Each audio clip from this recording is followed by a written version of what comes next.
October 16 நாடகாசிரியர், எழுத்தாளர், கவிஞர் Oscar wide பிறந்த தினம். அயர்லாந்து டப்ளின் நகரில் 1854 அக்டோபர் 16 பிறந்தார்.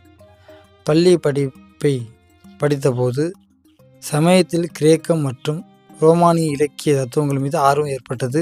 கல்லூரி கிரேக்க மொழி பாடத்தில் தங்க பதக்கம் வென்றார். ஆக்ஸ்போர்டு பல்கலைக்கழகத்தை படித்தபோதுதான் தனது படைப்பாற்றலை உலகுக்கு வெளிப்படுத்தினார். இவர் எழுதிய ரவேனா கவிதை பல்கலைக்கழகத்தில் மிகச்சிறந்த ஆங்கில படைப்புக்கான பரிசு பெற்றது.